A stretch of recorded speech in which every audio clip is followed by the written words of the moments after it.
I'll do the very quick introduction. I'm Father Tom Daly. I direct the Salesian Center for Faith and Culture, which puts on this week of events. And tonight, in conjunction with Pope Benedict's call for a year of faith, we're doing faith and every night. Right? Last night we did faith and medicine. The three of our alumni came by and talked about their experience. Tonight we're talking about faith and the arts. Why? Because St. Francis de Sales was a master communicator. And so certainly in our culture, the arts are a not only vibrant and beautiful way to communicate, but certainly a popular one. And it is our pleasure to have our special guest, which I'm not going to introduce, I'll leave that to John to do. But I will introduce John Bell, our producer of all of the great art that we have at the Labuda Center. So I'm going to turn this over to John, and he can explain how we're going to do this and where it is. Okay, very good. Well, welcome everybody. If you don't know who I am, I'm John Bell. I'm the head of the Division of Performing Arts. It's my pleasure to see you all here tonight. I've been really looking forward to this conversation this week because I think the topic at hand, art and faith, are really big and important topics. They've been resonating with me in anticipation of tonight, both as an educator and as an artist. And I wanted to share two things which will lead to my introduction of our special guest.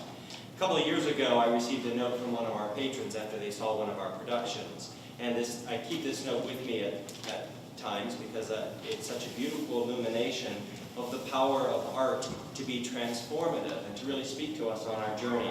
And this patron, after they saw one of our productions, said, "You come to the Labuda Center at DeSales, and the mess of stock markets, housing markets, politics, and fear fades for a while. Hope creeps in. Here are artists, you think. Here is the work that they yield. Here is their joy in yielding. Here is the light beyond the tangle of now."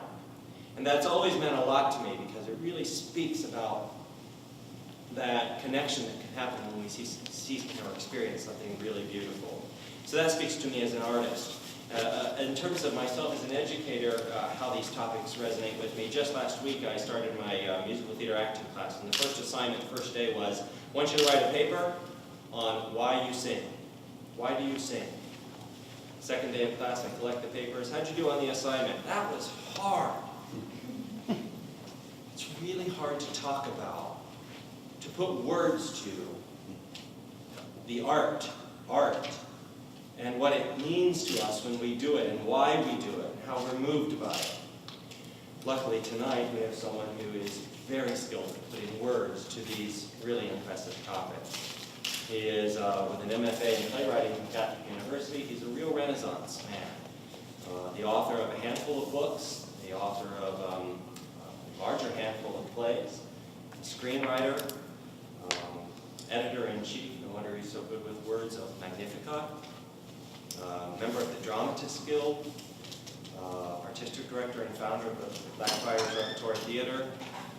He's very good at helping to illuminate for us tonight some of these really big and important concepts, faith and art. So please welcome Reverend Peter John Cameron.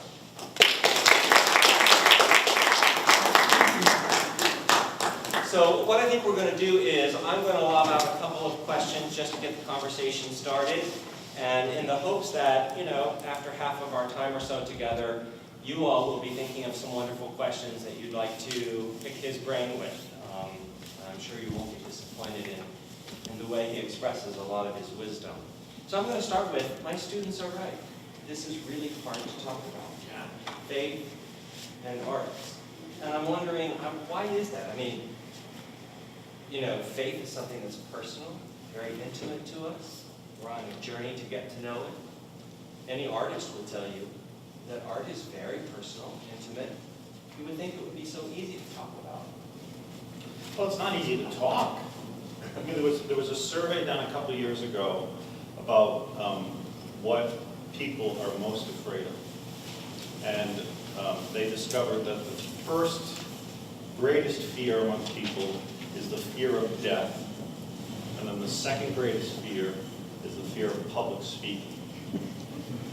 And Jerry Seinfeld comments on this, and he said, because they did the survey a couple years later, and they discovered that those findings were flipped. So the greatest fear is the fear of public speaking. The second greatest fear is the fear of death. So he says, now people, when they go to funerals, are more afraid of giving the eulogy than showing up in the coffin. Because the thing is, I mean, talking is very easy, but when you talk in front of other people, when you speak, you reveal your inner self. And there's a terrible vulnerability. And the artist especially. So I think that's so brilliant that you ask your students, why do you sing? Because there are a lot of external reasons that people know, people understand, and it's easy to sort of hide behind those. But when I have to answer the question, why do I sing, in terms of why do I need to sing? You know, myself is invested in my singing or my art or whatever it is. Then you can't hide anymore. And then we're talking about something that is mysterious. And the Blessed John Paul II says in his letter to the artists, one of the greatest things about art is that it is this bridge to religious experience. And whether we're religious or not, when we're asked about this thing that is so intimate to us, it becomes hard, it makes us nervous, you know. We feel the vulnerability, and it's a little awesome. Yeah, I'd like to have you talk a little bit more about that link. I'm going to paraphrase here, but I read something that you wrote or responded to in an interview, and you said something about the notion that one of the joys of being a man of the cloth is that when you are able to work with someone and help them see through the living Christ,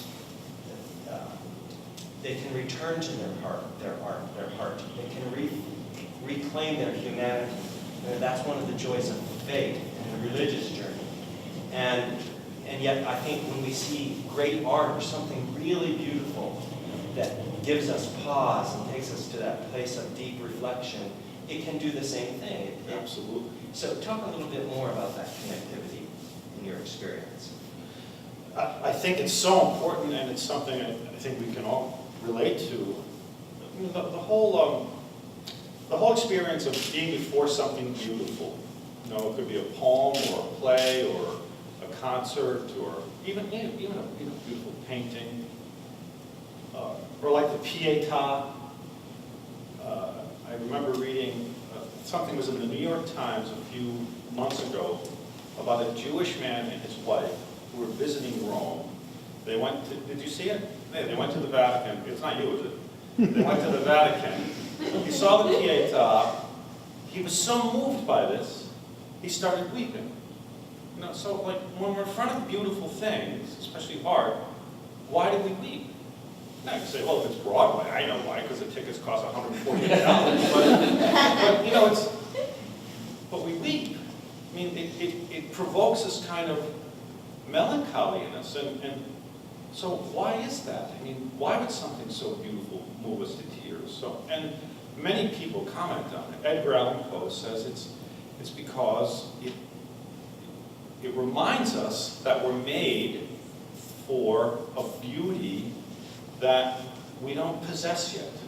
And when we get a glimpse of it, it kind of unsettles us, and so we weep because we know that that's what we're made for. This beauty is what we're made for. And in that respect, the beautiful that we experience, especially in a work of art, gives us back our humanity in a way that nothing else can. And we need that because constantly we travel through the world with the false self, even if we don't intend that.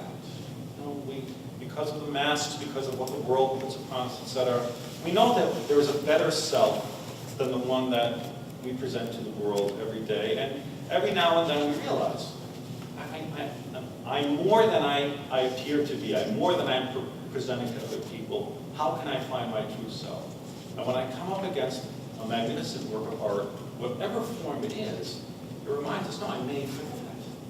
Baudelaire said the same thing. He says, when we cry before something beautiful, it reminds us that our ultimate home isn't here, it's paradise. And we get a glimpse of it. It's almost like we can see where we belong, and we weep because we want to be there, but to be there, you have to die. I don't want to die, so I cry, because I'd rather be there, but I don't want to have to do what I need to do to be there right now, so I long for it, and the longing is expressed in this crime. But when I see my destiny, where I'm headed, it gives me the courage, the strength, the capacity to be who I really am. I mean, it's a whole notion of catharsis.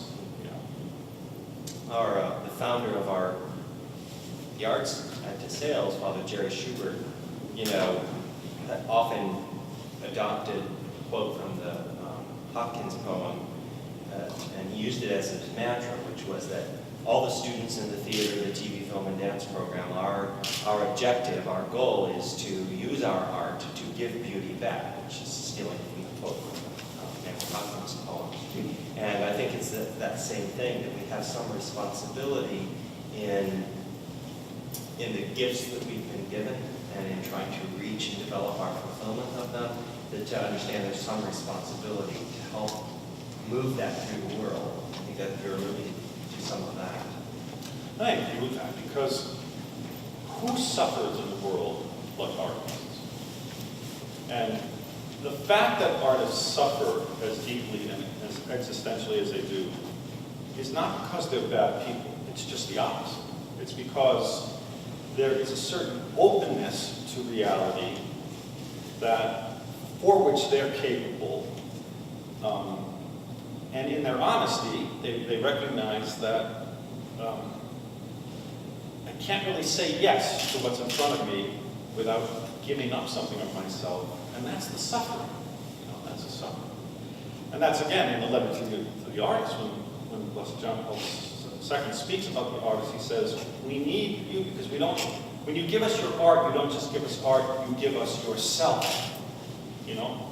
And so every work of art makes us wonder about who could have created this, because it verifies to the world that there is a different way of being human. Proof of it is this magnificent work of art, like a symphony by Tchaikovsky or one of Shakespeare's plays, or whatever it is. And we wonder, well, if that humanity produced this, then it's not an illusion, and maybe it's a possibility for me as well. But it's also why artists are so extraordinary, and I think deserve a special kind of love, because most of the world don't understand that way of suffering through reality, feeling every little thing and seeing the implications of everything. You started to allude to moving through life and not always having our best self present. And I read something else that you had written about one of the great challenges to art, particularly to theater, is that it is to help de-anesthetize people who are moving through life sort of, I think you used the phrase, having developed a crust over their life, born of the daily routine. Yeah. And how do we in faith and in art try to break through that crust and to get back to that feeling self?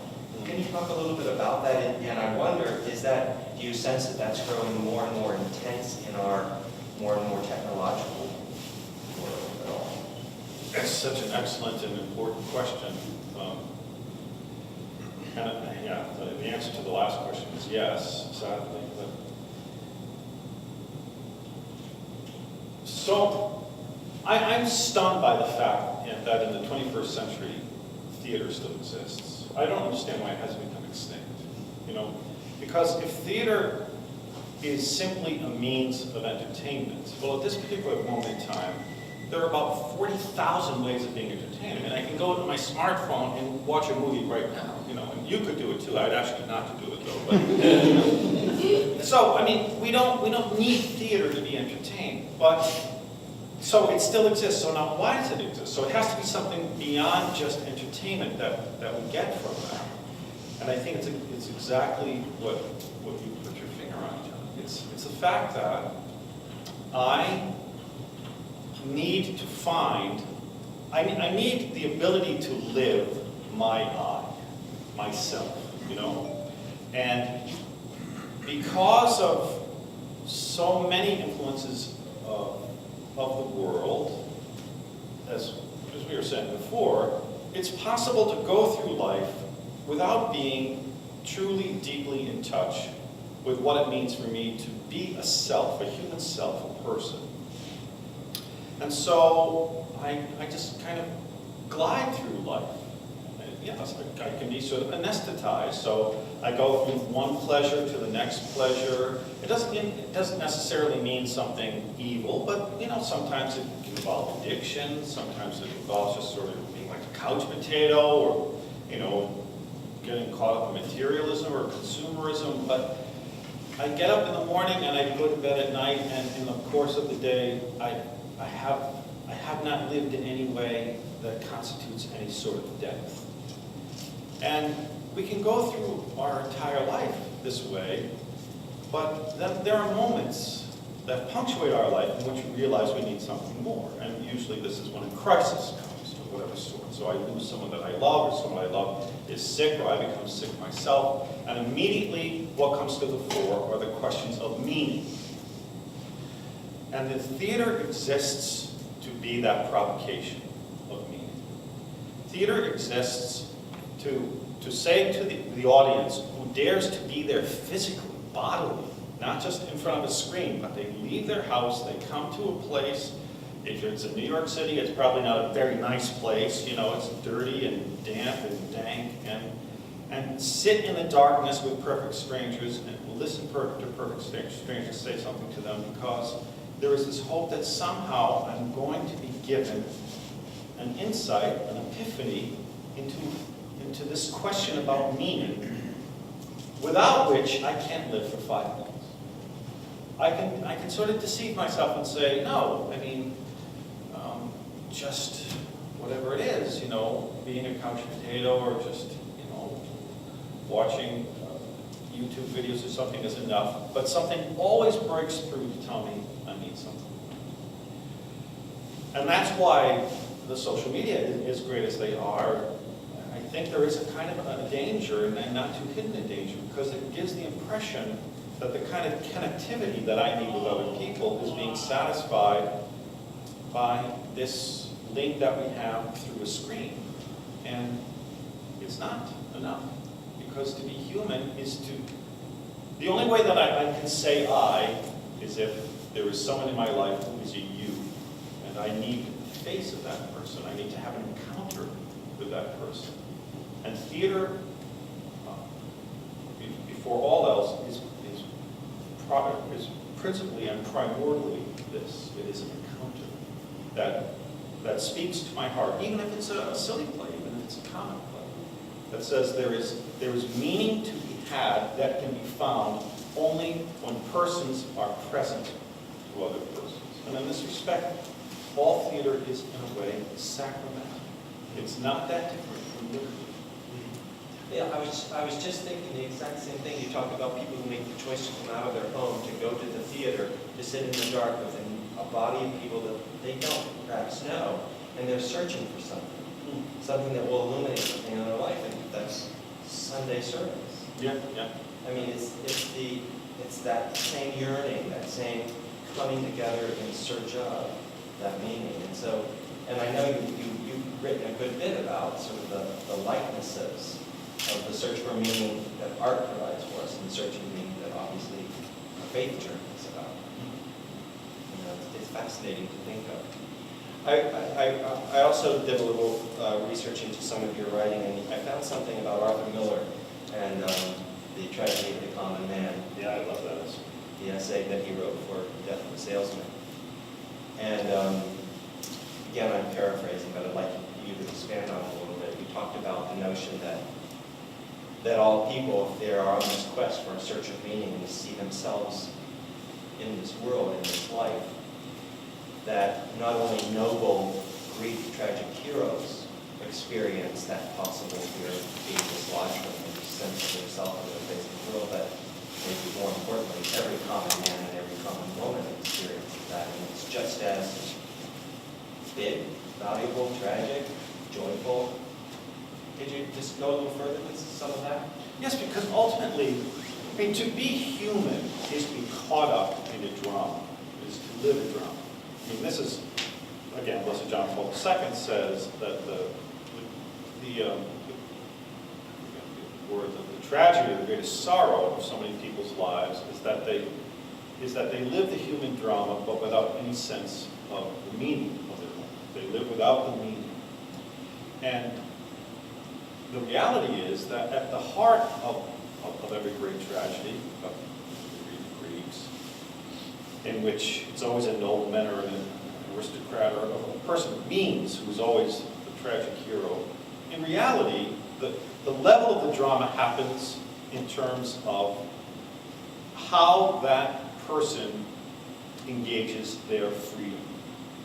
It's always the drama always has to do with how I use this great gift of freedom, which is the capacity to know the meaning of my life and to adhere to it, and to let nothing get in the way of that ultimate fulfillment for which I can't live without.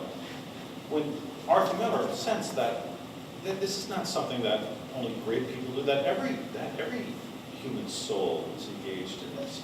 And in fact, when you see that drama played out in a scenario in which you don't have great noblemen or courtiers or something, but just people who are sort of struggling just to keep alive, and alive not because they don't have money, they don't have means, they don't have a job or something, but because they're not attached to this mystery, which is the only thing that gives them the reason to live for the next 5 minutes.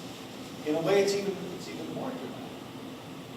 So, I think it was von Balthasar who said, I mean, the reason why it's so apt to speak about Christianity and just all religion from a point of view of a theatrical model is because we recognize that we are all playing a role, and in this role we're really trying to discover the true self, what it really means for me to be the person that I am, to live out this life that has been given to me. In Death the Salesman, that's what makes the play tragic.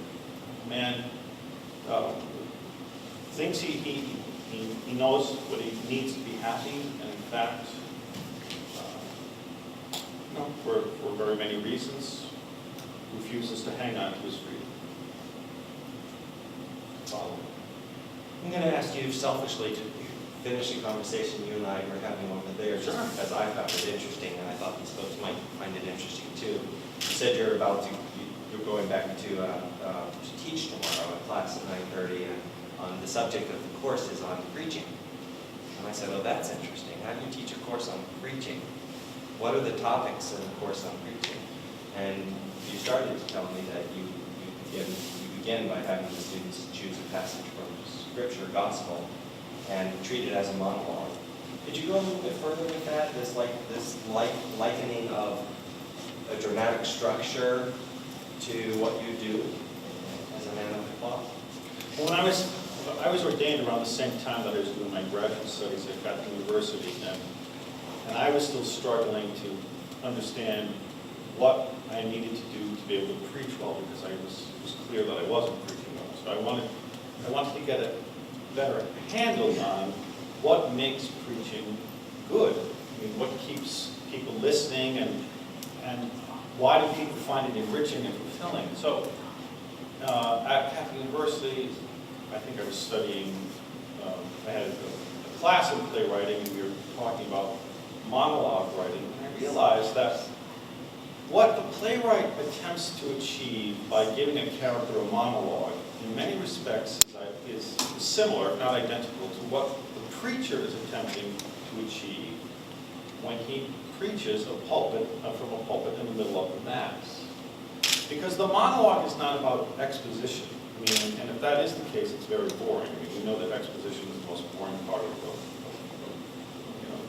dramaturgy. But so when the character is given a monologue, it is because it's a prime opportunity to discover something deep and powerful about the character, but it's also meant to drive the plot, and it's also meant to be a goad to the people, to the audience who are listening, to make a choice, either in favor of this character or against him. But the point is, you can't listen to a monologue and come away unconvicted. You have to say, yes, you're absolutely right, or you say, oh no, you're on the wrong path, don't go there. And it's the same with preaching.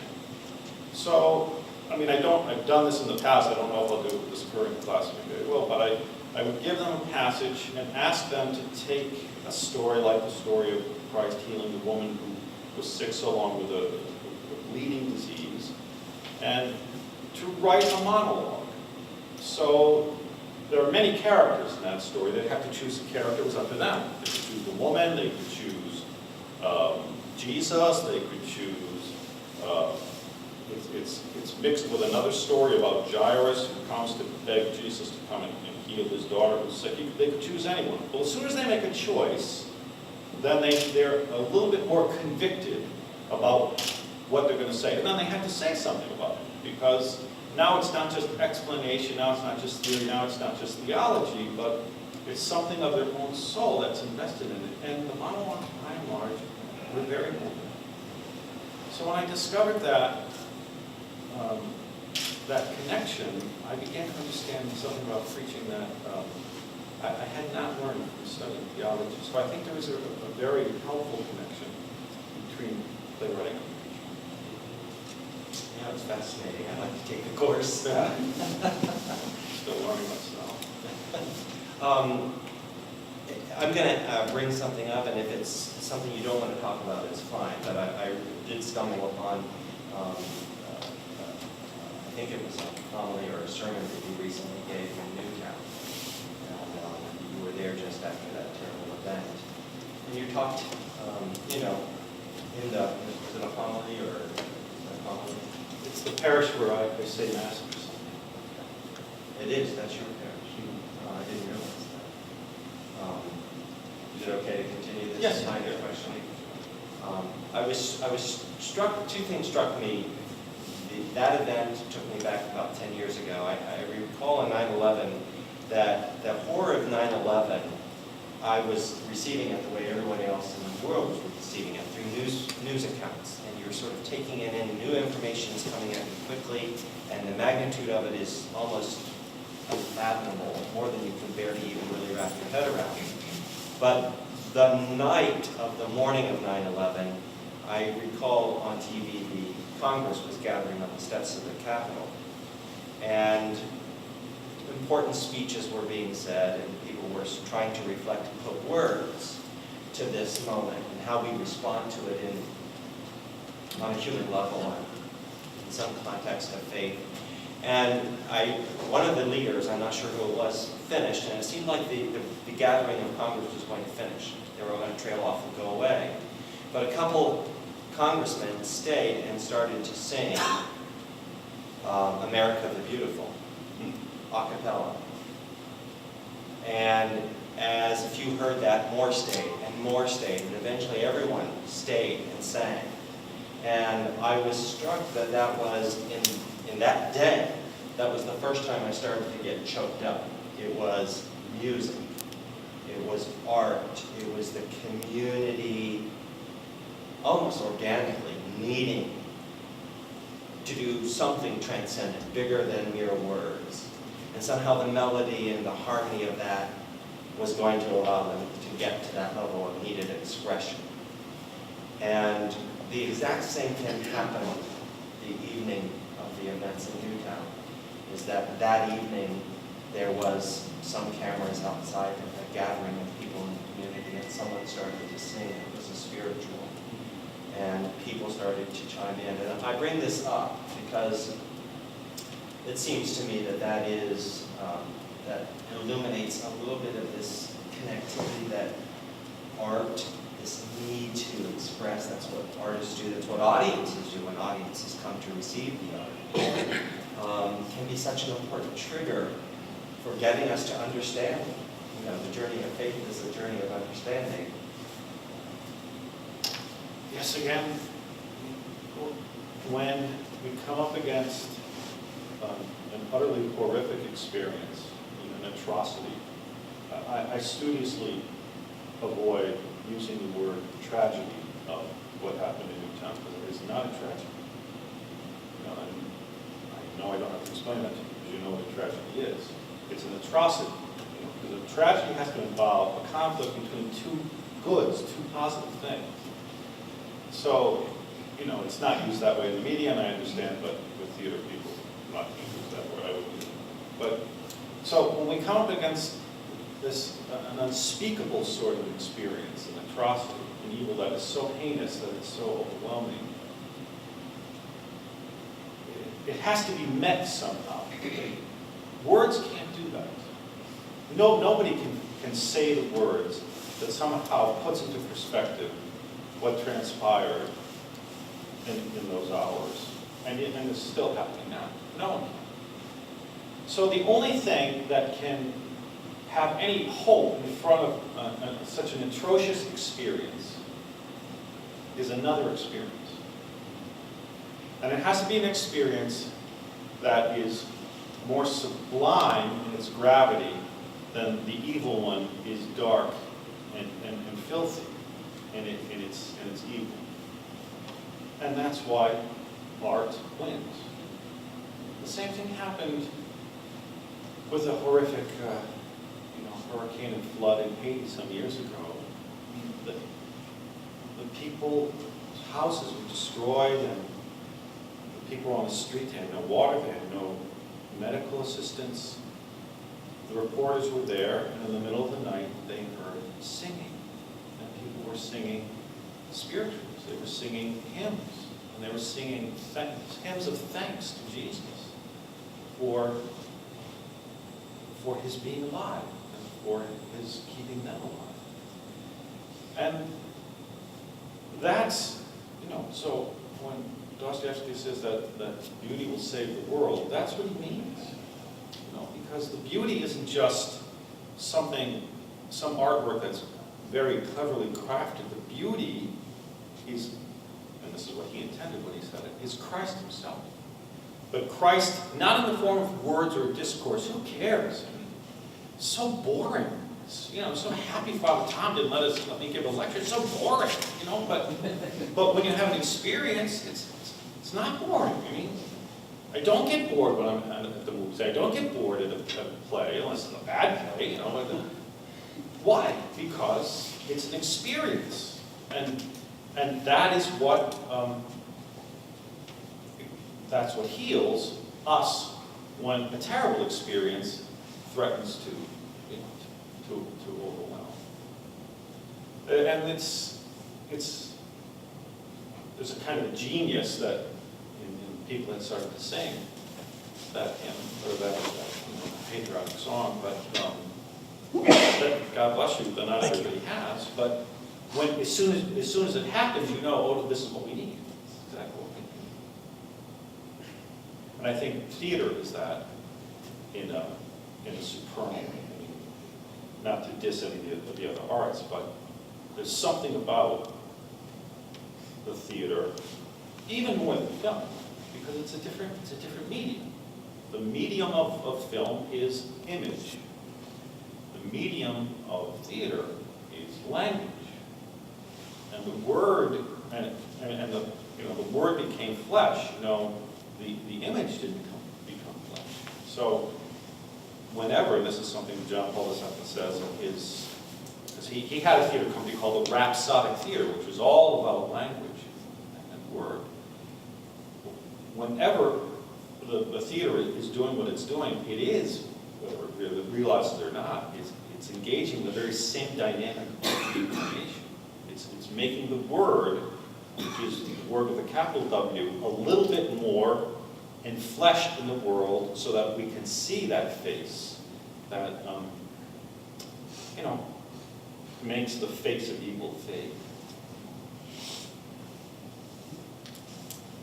I wonder if you have, I think most artists have a favorite moment, an artistic experience, an encounter that really became a quintessential moment for them that really influenced their desire to become an artist, that propelled them forward into their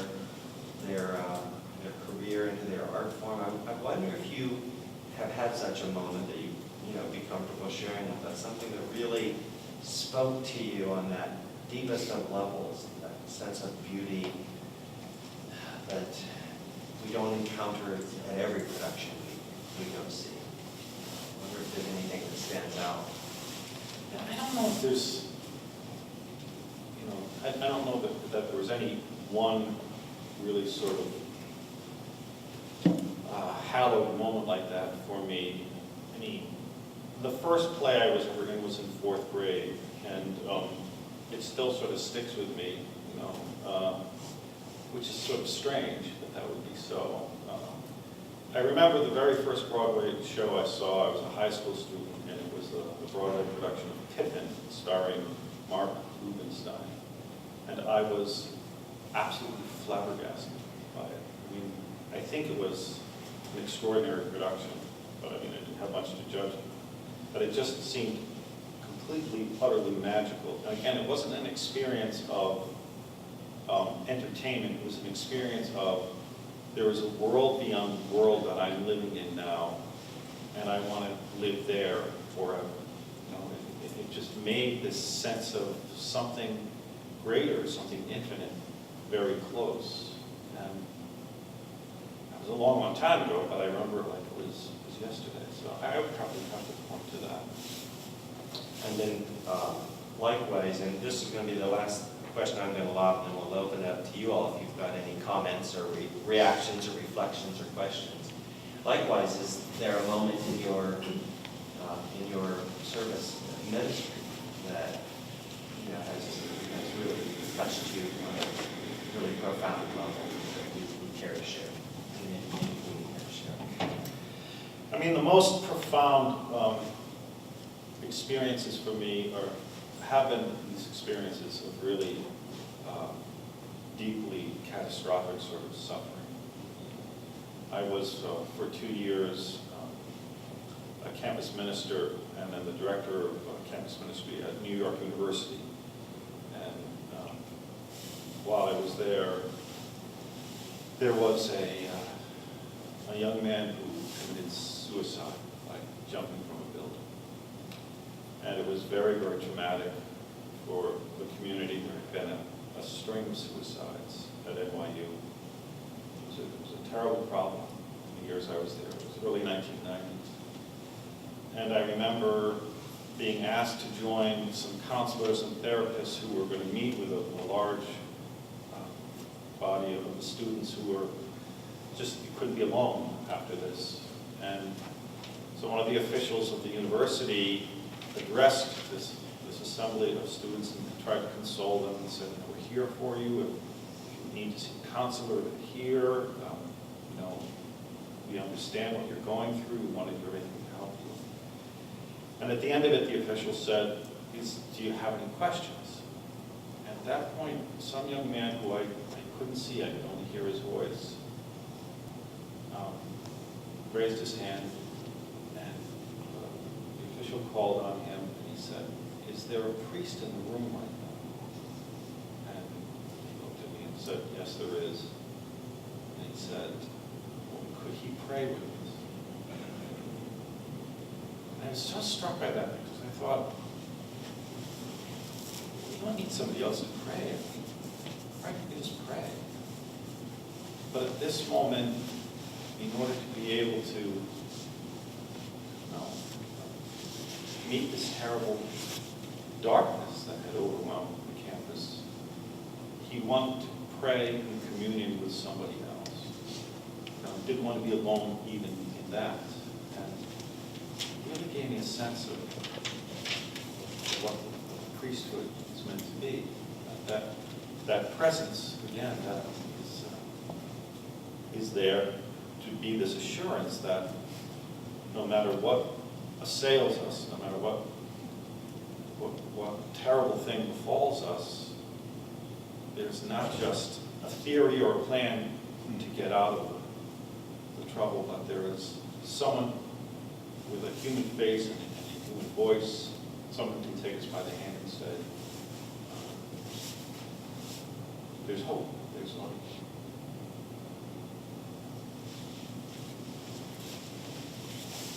What about you all? Any comments or questions? Yes? I've read a lot of books about different movie stars, and many of them die a tragic death in the sense they never could find meaning in life.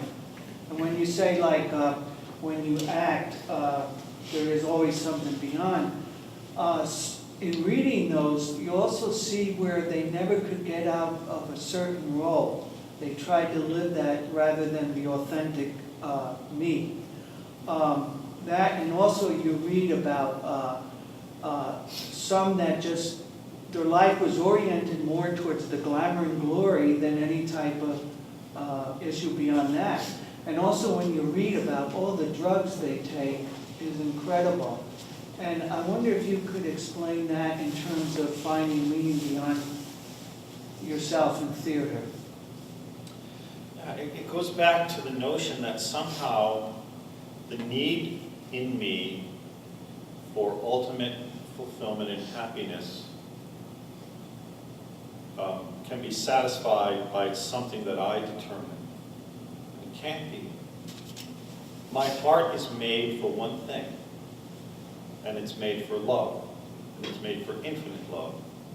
But when I try to usurp my heart by filling it with a lot of money or sports cars or a life of nonstop partying and drugs or just the glamour of being a celebrity. I mean, St. Thomas Aquinas talks about this. He says, when our heart, which is made for the infinite, because God is love, when our heart is not being filled with that love, when we're not giving our heart over to that love, the heart doesn't just stay there with a vacancy sign. It immediately has to fill, the vacuum has to be filled, because nature hates a vacuum, and so does supernature. So what is the heart filled with? And if you've seen the Catholicism series by Father Barron, which I think is spectacular, he speaks about it, but he gets it from St. Thomas. I talk about it in terms of the 4 Ps, because it's easy to remember. I try to fill that void that only God can fill with possessions, pleasure, power, and prestige. So, and they're intoxicated. So if somebody experiences a lot of celebrity and suddenly the world is all around them and people are at their beck and call, it gives the sense of sort of being like God. Well, we're not, and eventually it collapses. So what movie stars need are friends, and they don't have them. They need friends. This is why Blackfriars exists just for all things that we're talking about, but it also exists to provide friendship for actors. So if you come to a Blackfriars play, you're treated like a human being and you're loved for your humanity. You belong to Blackfriars. Once you're a Blackfriar, you're always a Blackfriar. We've had 2 marriages and 1 priestly vocation out of the Blackfriars show. Why? Because they come and they know that they're friends. They're great artists, but they're also friends. You can't live without friendship. And you can't be friends through a device. No. Can you tell us a little bit more about Blackfriars Theater? Sure. The real short version is Blackfriars originally began in 1940 in New York City, founded by 2 Dominican priests. And amazingly, at the same time, another Dominican priest was founding the theater department at Catholic University. They had different philosophies. So Father Hartke, who founded the department at Catholic University, believed that it was important to train theater artists who would then go into the world with Catholic values and be the leaven. Father Nagel and Father Carey, who founded Blackfriars in New York, wanted to actually be the mustard seed right in the theater community. And so it operated from 1940 to 1972, and I think it still has the distinction of being the longest continuously operated off-Broadway theater in New York stage history, because these theaters don't last too long. And it gave its start to a number of great actors like Patricia Neal and Lenny Heckert and Darren McGavin. You know who they are. They don't know who they are. But you know Christmas Story, right? Because you saw it 15 times on Christmas, right? Didn't you? You know the father, the one who loves turkey? That's Darren McGavin. So he got started at the original Blackfriars. And Patricia Neal, you know her if you ever saw the original Waltons. Did you ever see this? She was the mother. Yeah. So, so it closed in 1972 for a number of reasons. And when I approached the Dominicans asking to enter the order, the people that interviewed me said, I studied theater at Providence College, and I said, would you have any interest in getting the theater started again? So in 1998, I'd written a play that I really wanted to produce, and in order to produce it, I had to have a production company. So we revived Blackfriars, calling it Blackfriars Repertory. And that was in 1998. Yes. Yeah. So 15 years and running. Yes, yeah, but we're much smaller than the original Blackfriars. But we managed to eke out about at least a performance a year. In our heyday, we were doing 4 or 5. Theater is so expensive, and especially in New York. But we have a show running today, and actually we have a review in the New York Times today. They didn't love us, but they didn't hate us. Yes. Are you then the mustard seed in the theater community, or are you taking this Catholic values out to the world? What philosophy does... Well, I follow Father Nagel and Father Carey, so we want to be right where the theater is being produced. And we want to try to sanctify the culture, but we also want to befriend anyone who works with us. So, because actors are treated very shabbily in New York. Many times, we get a lot of young actors, you know, who are just starting out, and the options for them to get a role in New York very often involves playing material that is really, really despicable. You know, it's just stuff that you wouldn't want to even think about for 10 minutes, never mind play it for 10 weeks or whatever it is. So we try to give them a place where there's an awful lot of humanity. So it's a little bit of both. And right now, I mean, Blackfriars has changed a lot over the years. Now we are collaborating with another theater company called Storm Theater, which is directed by a man who is an ardent, devout Catholic. He actually produced the plays of John Paul II a few years ago and got great critical acclaim. So we've known about each other for a number of years. We finally met. We just were completely on the same wavelength. So now we produce plays together and combine our resources.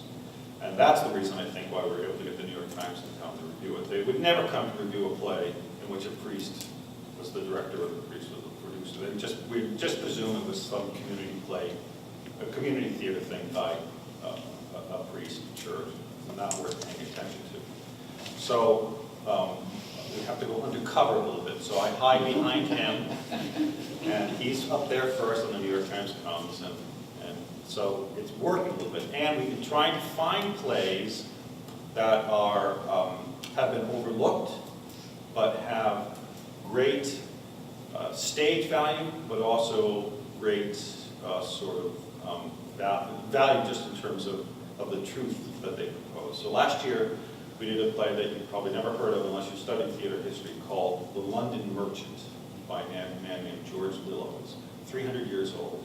It's a morality tale. I remember reading it in graduate school and falling in love with it. And I remember the teacher saying, the professor saying, that he's never seen a production of it, and he thought that it was really stage-worthy. So I've been waiting all of my life to do it. And we did it, and it went extremely well. And now we're producing Pierre Corneille's play, The Cid. Again, another great morality tragedy, which is almost never done. But, and it's all about honor and love and the conflict, the true tragedy between these two things. You know, do I want love or do I want honor? I need to have both. I can't sacrifice one without losing something of my own humanity. If you can get New Yorkers to come and listen to that even for 5 minutes, to me, that's a miracle. That's enough. They came to see the London Merchant only because we got a good review, we got a very good review. And they came, I think, expecting it to be a kind of a sarcastic or a cynical take. It's about a young man who has great values. He meets a courtesan, a woman who is, you know, kind of, she's a prostitute and sort of nefarious, and she ruins him. And he completely, you know, capitulates to the evil, but then has a kind of conversion. So I think that the audience was expecting evil to win, and when evil didn't win, they were aghast. You know, they were aghast. They were laughing through the whole thing. It's not funny. It's not a funny play. It's only at the moment when he is, I'm going to give you a little spoiler, when he's being brought to the gallows, he and the woman, that they were quiet for a second, and you could tell that they were thinking about what was happening. Again, to me, that's miraculous. I mean, I'm really hoping that St. Peter remembers that against all of my sins, you know. And I don't think they liked it either. I don't think they liked being face to face with the truth, with a capital T. But if we can't get them to church, we have to get them to the theater.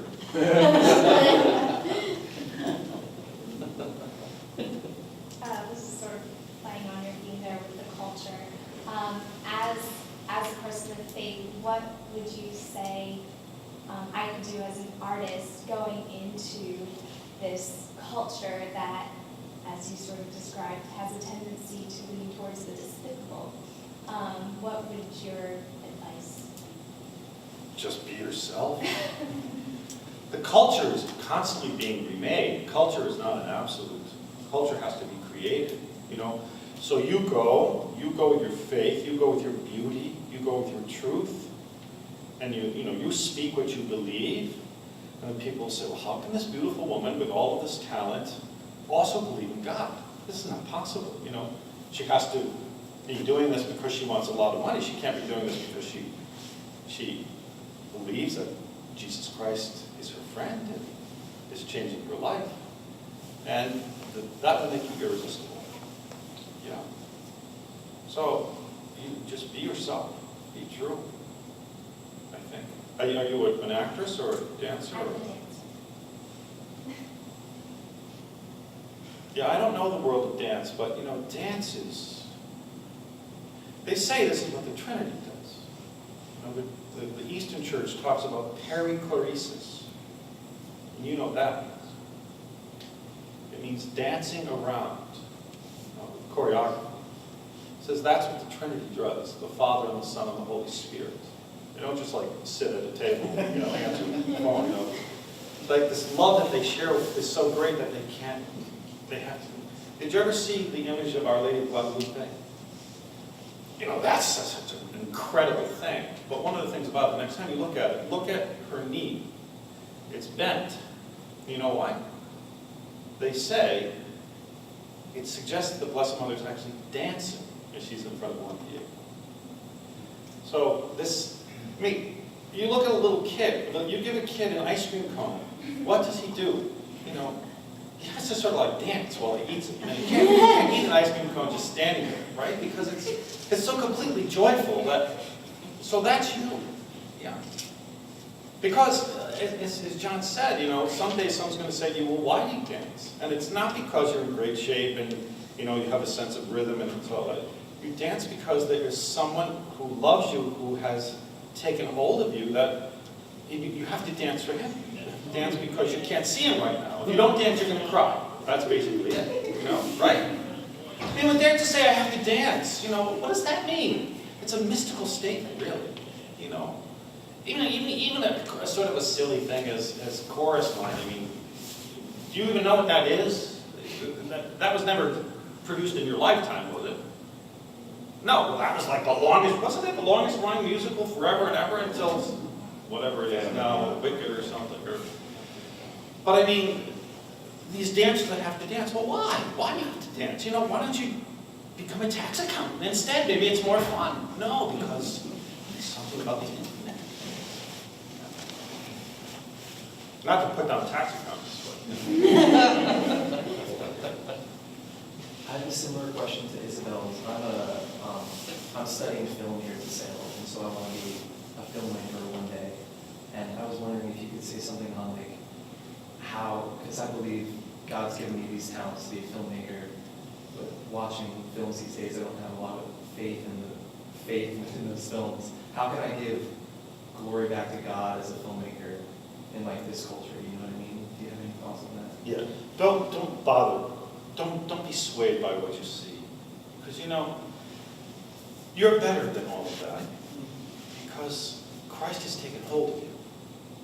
So He's the beauty.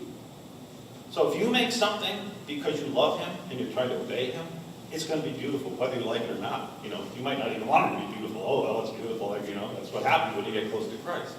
So, for example, when you get a chance, I was mentioning this to John before, have you heard of this short film called Crescendo? Crescendo is, I think, a 15-minute film. It's about to be released, but I think you can see it somewhere on the internet. It was produced by Justin Bieber's mother. And it is an anti-abortion film. And it was made by the people that made the film Bella. And I'm trying to see it myself, but I hear it's spectacular.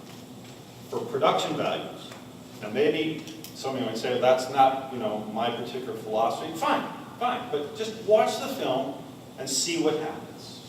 So this is it. So when your friendship with Christ is happening to you, and you go to make your film, that is going to infuse your film, you know? And your filmmaking will be wonderful for that reason. So, yeah, don't judge yourself by any measure other than this man who has given you this faith. He's going to make it happen for you. And have good friends.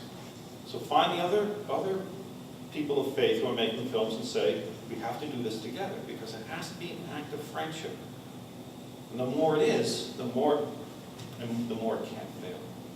The more it will really transform culture. Not because you have a great idea, but because you see something that's happening to you that's changing you, and we see this film and we say, who made this? It's a great film, but you know, it's like when you get a bouquet of flowers, I mean really good ones. I mean like, you know, gladiolas. You know, it's like, wow, gladiolas. Is that what you say? I mean, what do you say when you get the flowers? Maybe you don't get flowers. Yeah, who are they from? It's like, well, what do you mean who are they from? What's the matter? They're gladiolas. Everything matters because it's a sign that points to something else. And that's what your film will be. People see this film and say, wow, I have to meet the person who made this because they have a way of looking at life that I need to learn because the beauty that I'm experiencing there is the beauty I want to live in forever. And he or she is obviously doing that. So I go back to find it. I'm also a TV and film major. Recently, I've been interested in the idea of going into television writing. And as I've been thinking about it more, when you're in a writing room for a TV show, it's a whole bunch of writers. It's not one person with all the creative ideas. And being in the television world today, obviously there are going to be other people's ideas that don't exactly comply with mine, things that go against my faith. I feel like that's something that I'm going to come in contact with. If I'm in that situation where I'm involved in a project that I want to be involved with and it starts going in a different direction than where I want it, do I tolerate it? Do I go with it? Do I reject it and leave? What would you have to say to something like that? Yeah, you have to follow your conscience. And this is where the temptation of the 4 Ps, but especially power and prestige, can be very strong. Because you say, wow, you know, I have a chance to write, you know, one for The Simpsons. You know, know, and that's a pretty great thing, but is it what your heart is made for? It isn't. You know, your heart is made for love, and a love that's become flesh and has a name. And so, yeah, I mean, the moment we think that I can put Christ to the side, I can put my faith to the side and pursue my career, even if it means making some compromises, and I will be happy, is the moment that we stepped into a terrible self-deception. But, I mean, I really firmly believe that the culture can be changed, and what the culture is begging for is someone like you to change it. So you bring your brilliant ideas, you bring your amazing writing, and you bring the convictions of your faith into the room, and when they start talking, you say, my jokes are much funnier than your jokes, you know? And they're much funnier than my jokes because they have to do with the truth, you know, and not something that's just sort of vulgar or whatever. And if they're honest, and not just in it for the money, or in it for the power, or in it for the prestige, you'll say, yeah, you're right. But it might mean not having as much glory as somebody who, you know, makes a lot of compromises to serve the almighty dollar. I mean, all through my graduate school, they kept saying, you know, there's a reason why they call it show business and not show art. I'm sure you've heard that too. So, if you want to be an artist, you be an artist. If you want to be a businessman, fine.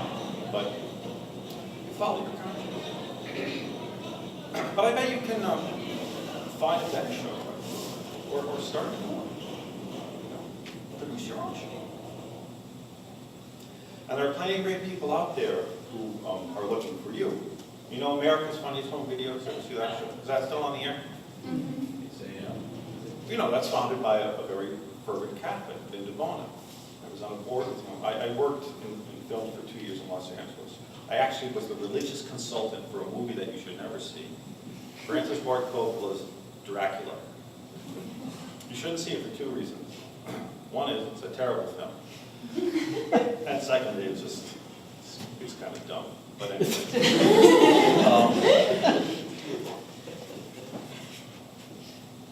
But he was on the board of, I was working for Paul's Productions, he was on the board. And there must be a million people out there like that who are waiting to meet you. You know, someone who has the talent and is not going to make any compromises. Because the thing is, in that room of all those writers, with all the talents, etc., because you know, you read about The Simpsons, and you know, the one man who's such a brilliant writer, but he's just so sad in his look on life. What's his name? You know who I mean? George? No. What's his name? Matt something. No, not Matt Groening. This is one of the writers. He writes in the New Yorker. He writes short stories that are hilarious and very bizarre. But he has a very sad sort of look, cynical look at life, you know? It's like, no, he needs somebody like you. He needs somebody who has a peer in terms of the ability to write, but has an outlook on life that is much more hopeful and open and better, because it corresponds to what my heart is for. Yeah, but find the people like Louis Conan and say, you know, I want to do this. Please help me. He will. We go throughout like our college experience, just being students and perfecting our art and studying hard and doing all this stuff. How, as students, are we supposed to, how can we hold on to our faith, our meaning of life? How do you suggest we always strive to strengthen our faith through our art or through our studies? What is your field?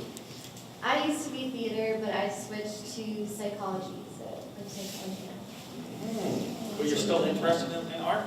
Yeah, I mean, I always have a love for the arts and everything, and it's never going to go away, but psychology is just a better fit for me.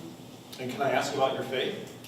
Yeah, I'm a devout Catholic. I go to church every Sunday, pray a lot, so. Well, the first thing you do is when you walk out the door, you turn to the right, and you pick up one of those books called Magnificat. And you keep it with you at all times. Okay. You have to adore God. Because you know what that word means, adore? What does it mean? You know what the Latin for adore? I'm not sure. It's ad ora. Ora is the word for mouth. Ad means to. So adoration is a mouth to mouth. It's like a kiss. So you have to adore God often, in any way that you can. I have between my rooms, there's a door, and I put a crucifix right at eye level. So every time I go from one room to the next, I can kiss Christ on the cross. And it keeps me really centered. Because the thing is, anytime I'm not making an act of love towards what I really love, I'm loving something else. You know? So when I look at my heart, when I examine it, when I'm serious about my heart, when I live my life as a risk, I say, yeah, I want to be great in psychology, but I never want to lose my faith. Then I have to live my life as a beggar, and I live my life as a beggar by constantly drawing close to the one I love and adore.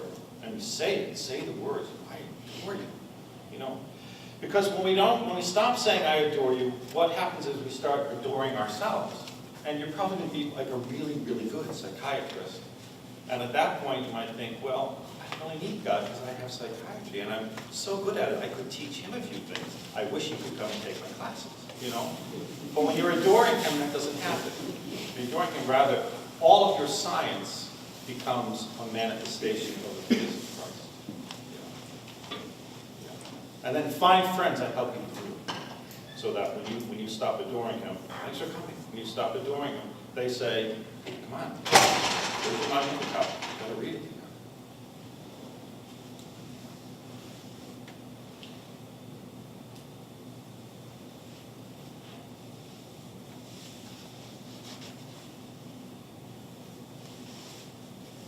Just a comment, you've mentioned finding friends and making friends several times this evening, which is very salacious, but did not follow that. So even though we're very happy to welcome you once again, we remind you too that there's a connection. Oh, thank you. I love St. Francis de Sales, and I was trained by magnificent Salesian professors in Washington, D.C. So. And he emphasized friendship so clearly through. Well, I've read very closely Introduction to the Devout Life, and actually wrote a little bit about it too. So I'm a big fan of Francis de Sales. Dr. We need him. He's so relevant for the new evangelization. I just want to say something quickly. There's a lot of those stars and artists out there who are very devout. For example, Kerry Collins, his children are in Catholic schools. He's a very devout Catholic, goes to Mass every Sunday. And when you see his shows, you never see anything risque or anything. Yeah. And there's a value that keeps coming through. And there's humor, you know, God's sense of humor. And also there's Wahlberg, I think it is, he tries to go to Mass every day. Yeah. And I recently, by accident, saw a star that just came back with the help of Kiesel, the one who played. Yeah, could be He's so. a very devout Catholic too. And I often wonder why they can't, I know it would go run into a lot of walls, but if they couldn't form some type of faith group which would help these younger generation. Well, you know, if anybody does plan to go out to LA, this does exist out there.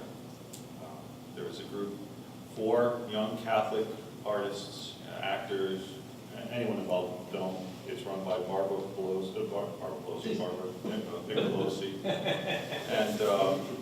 And Paul's Productions, actually, that was the company I work for, also did something along those lines. And it would be great if they came together and sort of witness to their faith, you know. So maybe it will help.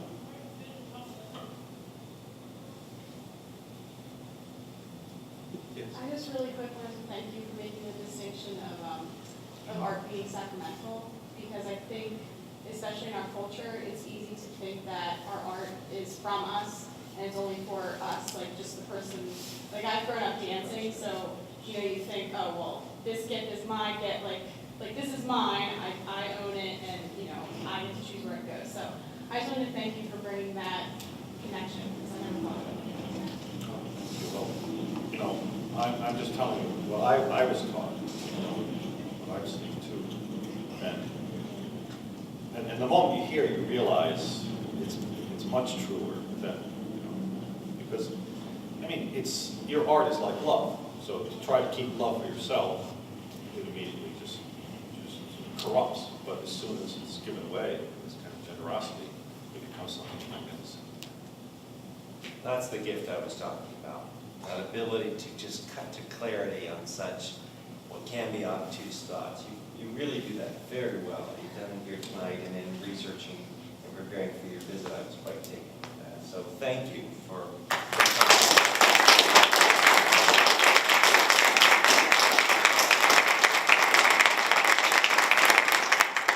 Just by way of show and tell, in case you don't know it, this is Magnificat. Perhaps not perhaps, definitely the world's best, perhaps the world's most popular commentary on liturgical feasts and that sort of thing every month. And it's always got an incredibly beautiful artistic cover. So it puts into practice everything that he was saying tonight. I want to thank all of you for coming out. I would also like to thank John for leading this.